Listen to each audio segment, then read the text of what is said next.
there is a level of control where your mind cannot disobey you. Not sometimes. Not when you feel strong. Not when everything is aligned. Always. And that idea feels distant, almost unrealistic, because your experience tells you something else. You think discipline is rare, something certain people are born with. You watch them, and it looks effortless. They decide, and it happens. They move, and there is no pause, no hesitation, no internal debate, no second voice. And that's the part that confuses you, because inside you, it's never quiet. You decide to wake up early. The alarm goes off, and immediately, something speaks. Not today, just a little more. You need rest. You feel it in your body. Heavy, slow, resistant. And in that moment, you hesitate. You think it's a choice, but it doesn't feel like one. You decide to focus. You sit down. You open what matters. And within seconds, another voice appears. Check something first. Do it later. You're not ready yet. It feels reasonable, logical, justified. So you listen. You decide to act, to move, to start. And again, that same pattern. Not now. Wait a bit. Do it properly later. And every time, you follow it. Not your decision, your mind. And here's where it tightens. You don't even notice when it happens. It's automatic. It feels like you. So you call it normal. You say, that's just how I am. That's just human. That's just how the mind works. But it's not. It's training, repeated, reinforced, built over years without you realizing it. Every time you listened to that second voice, you strengthened it. Every time you delayed, you confirmed it. Every time you followed hesitation, you made it stronger than your decision. And slowly, the roles reversed. You think you're deciding, but you're not leading. You're responding to impulses, to comfort, to whatever feels easier in the moment. And here's the truth most people avoid. You are not in control. Not consistently, not reliably. Your mind is. And it's not malicious. It's just conditioned. It learned that resistance works, that delay wins, that hesitation gets followed. So it keeps offering it, again, and again, and again. And you keep accepting, like a man standing at the wheel, believing he's steering, giving commands, making decisions, feeling in charge. But the ship moves without him, turning slightly, drifting quietly, following a direction he didn't choose. And he doesn't notice, because it feels like movement. But it's not control. There is a moment, quiet, almost invisible at first. But once you see it, you can't unsee it. You decide something, clear, direct, certain. I will do this. And then, you watch yourself do the opposite, not by accident, not because you forgot, not because you got distracted. You see it happen. You feel the shift, the hesitation, that slight pause, where something inside you resists. And in that moment, you know exactly what's happening, and you still follow it. That's where it breaks. Not your plan, not your system, your illusion of control. Because now you understand something uncomfortable. It's not about knowledge. You already know what to do. You've known for a long time. It's not about motivation. You've felt it before. That surge of energy, that clarity, that certainty. And it didn't last. It's not about systems. You've tried them all. Morning routines, lists, methods, structure. And still, in that moment, you don't follow through. So the problem isn't on the surface. It's deeper. You don't command your mind. You negotiate with it. And negotiation feels reasonable. It feels balanced, like you're being fair with yourself. Just 5 more minutes. I'll start later. Let's do it properly tomorrow. But look at what's actually happening. Every negotiation ends the same way. You give in. Not sometimes, not occasionally, consistently. And that's the shift, because your mind doesn't respect requests. It doesn't respond to suggestions. It doesn't follow intentions. It responds to authority. Clear, direct, non-negotiable. But you don't give it that. You ask, you suggest, you consider, and in that space, it takes over. You think your mind is part of you, that it's aligned, that it wants the same things. But look at the pattern. It speaks. You obey. Again, and again, and again. Not because you're weak, but because you've trained it that way. You've shown it, repeatedly, that resistance works, that hesitation wins, that delay gets accepted. So it keeps offering it, and you keep following, until one day, you stop in that moment. You see it clearly, the decision and the opposite action, side by side, and something inside you says, I didn't choose this. And then something heavier follows. I never have. Not fully. Not consistently. Not in the moments that mattered. And that realization isn't loud. It doesn't shock you. It lands quietly. But it changes everything. A Viking did not ask his mind for permission. He didn't wait for agreement. Didn't check if it felt right. He commanded it. And that's the part you misunderstand. You think warriors were fearless, untouched by doubt, immune to hesitation. But that's not true. They felt everything. Fear, tension in the chest, that tightening, right before action. Doubt, a voice that says, wait, think again. Maybe not. Pain, real, immediate, physical, but none of it decided. That was the difference. Their mind did not choose. They did. And that line is where everything changes. A watchman stands at the edge of the village. Night. Silent. But not quiet. He hears something. A shift in the dark. A sound that doesn't belong. And instantly, fear rises. Run. Something's wrong. Get away. His body reacts. Pulse increases. Muscles tighten. Everything says move, but he doesn't. And in that moment, this is where it separates. Fear speaks, but it doesn't command. It's just a signal, and signals must be checked. So he stays, not frozen, not paralyzed, controlled. He listens again, closer, clearer. He steps forward, not back, because reacting instantly would be easier. But easier is not control. A Viking understood this. You are not your thoughts, not the first reaction, not the second voice. You are the one who responds to them. And most people miss this. They feel something, and they follow it. Without pause, without question, without distance. And over time, that becomes identity.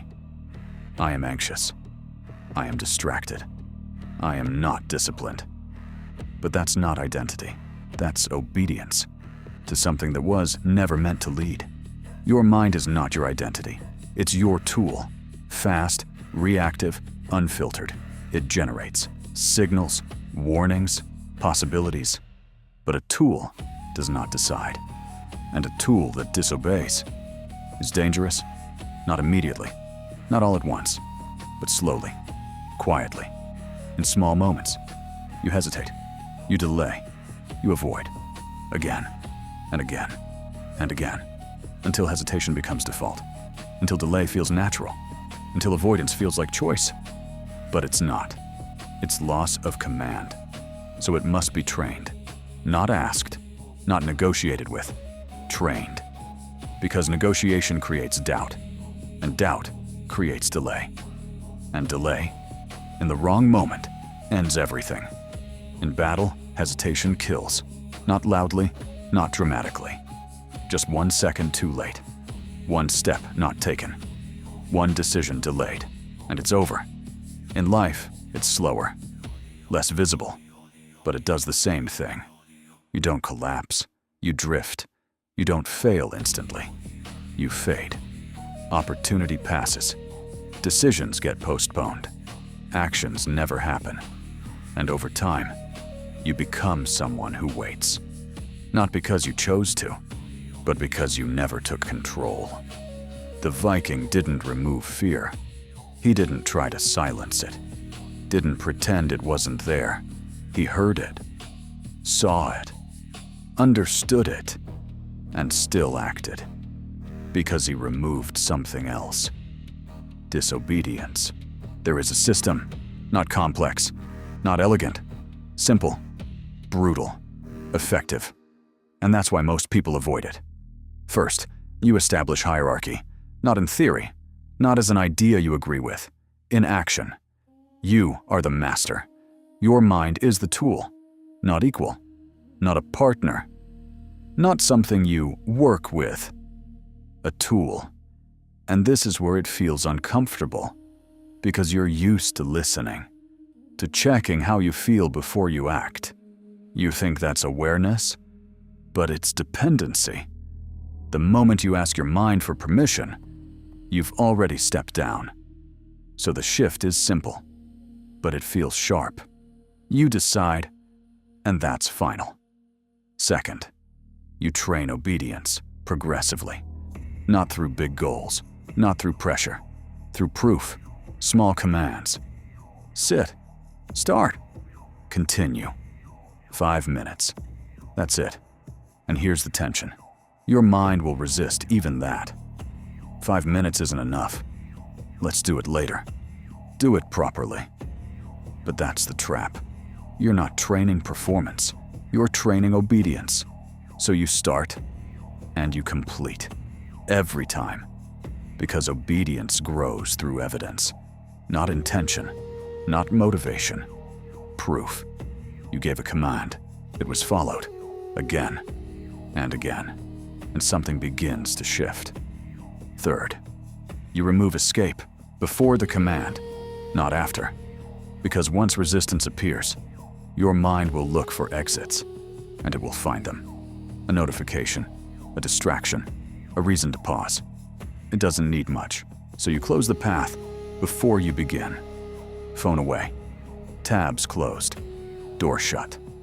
And now there is only one direction, forward. Because if your mind sees a way out, it will take it. Not because you're weak, but because it's trained to escape. So you remove the option, and now obedience becomes easier than resistance. Fourth, you eliminate delay. This is where most people fail. Not in effort, not in ability. In the gap, you decide, and then you pause. Just a second. But in that second, everything enters. Doubt, alternative, comfort. And now the decision weakens. So you remove the gap. Decision becomes action. One movement. No pause. No thinking. No second voice. You decide, and your body moves before your mind can interrupt. And that feels unnatural at first, because you're used to negotiating. But this is where control is built. Fifth, you unify your mind, not by silencing it, but by removing equality. Right now, every voice inside you has the same weight, the one that wants to act, and the one that wants to delay. They argue, they compete, and you sit in the middle, stuck. But a divided mind cannot be commanded, only negotiated with. So you remove the division. One direction, one priority. Not 10 things, not options. One. And everything else becomes irrelevant. Because clarity is not having many choices. It's removing all but one. And in that moment, something locks in. No conflict, no debate, just movement. And now, your mind is no longer deciding. It's following. This is where everything changes. Not when you understand it, when you repeat it. Not once, not when you feel ready. Every moment becomes training. Your alarm rings, a sharp sound in the dark. Your body feels heavy. And right there, training. Your mind says, stay. 5 more minutes. It doesn't matter. And in that moment, it's not about sleep. It's about command. You decide to work, you sit down, you open what matters. And then, hesitation. A small pause, a subtle pull away. Later, not now. Training. There is no neutral, no moment that doesn't count, no action that disappears. Every response builds something. You are either building obedience or reinforcing disobedience. Nothing stays the same. You think this takes years, some long transformation, some distant version of you. But it doesn't. It takes consistency. Because your mind learns fast. Faster than you realize. Every time you enforce a command, it registers. Quietly. Without emotion. Without announcement. You said, move. And you moved. And something adjusts.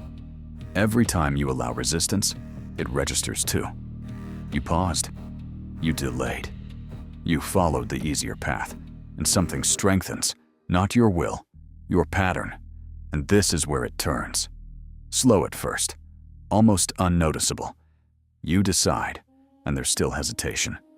But slightly less. You act, and the delay shortens. You repeat, and the resistance weakens. Again, and again. Until something begins to shift. The pattern reverses. You decide, and your body moves. No gap. You act, and there is no argument. No internal discussion. No second voice negotiating terms. Just movement. And it feels strange. Almost too simple. Because you're used to friction, used to resistance, used to fighting yourself. But now, silence.